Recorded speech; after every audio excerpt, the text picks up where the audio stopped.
এতদিন মায়ের আঁচলের নিচে থাকার পর অবশেষে মাকে নিয়েই লাইভে হাজির হলেন ফারাজ করিম চৌধুরী। ব্যাপারটা ছোটবেলার কাহিনীর মতো দাঁড়ালো, যে কোনো কিছু হারিয়ে যাওয়ার পর মায়ের কাছে যেয়ে নালিশ করা। ফারাজ করিম চৌধুরীর ক্ষেত্রেও ঠিক তাই হয়েছে। সব জনপ্রিয়তা হারানোর পর মায়ের কাছে এসে নালিশ করেছে।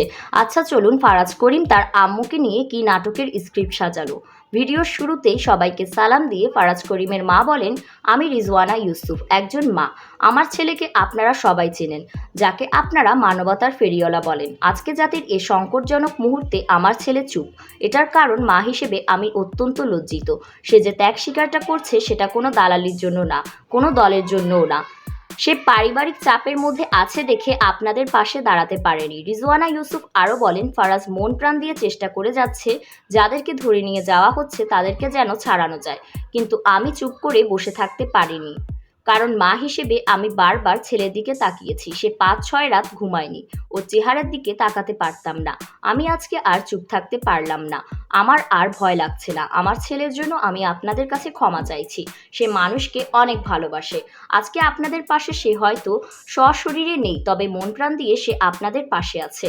রাজপথে যেসব শিক্ষার্থীরা রয়েছেন তাদের সঙ্গে ছেলেকে পাঠাতে পারেননি বলে লজ্জিত লাগছে মন্তব্য করে ফারাজ করিমের মা বলেন, মা হিসেবে লজ্জিত। আপনাদের সন্তানদের সঙ্গে আমার ছেলেকে পাঠাতে পারিনি। একজন অপরাধী মা হিসেবে আজকে আমার সন্তানের সঙ্গে আপনাদের সামনে এসে দাঁড়িয়েছি। আপনাদের কাছে আমি মাফ চাচ্ছি। জানি না উপরওয়ালা আমাকে মাফ করবেন কিনা। সবশেষে ফারাজ বলেন, আমি যদি জীবনে আবারও সুযোগ পাই, আপনাদের যাদের ভালোবাসা হারিয়ে ফেলেছি তাদের সম্মান ফিরিয়ে আনার চেষ্টা করব। এরপরই আন্দোলনের এক প্রান্তে ফারাজকে দেখা যায়। তাকে কেউ ভালোভাবে গ্রহণ করে না। কয়েকজন বলে উঠে, এখন আপনার প্রয়োজন নেই, বন্যা হলে মানবতা দেখাইন।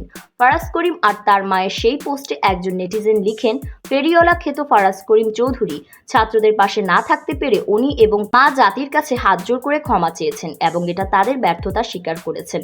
মায়ের প্রতি আমাদের সম্মান আছে, থাকবে। এখনো সময় আছে। ছাত্রদের পাশে দাঁড়িয়ে পুলিশের সামনে নিজের বুক পেতে দিন, যাতেই আপনাকে ক্ষমা করে দেবেন। তার আম্মুকে দিয়ে ক্ষমা চাওয়ার কারণেই সাধারণ মানুষের ব্যাপক সমালোচনার মুখে পড়েছেন ফারাজ। অনেকেই ফারাজকে নিয়ে নেতিবাচক মন্তব্য করছেন। পাশাপাশি তার রাজনৈতিক পরিচয় তুলে ধরেও বিভিন্ন মন্তব্য করা হয়েছে। অনেক মেয়ে তো এইও বলছে, এজন্যই আমরা মায়ের আঁচলের নিচে থাকা ছেলেদের বিয়ে করি না।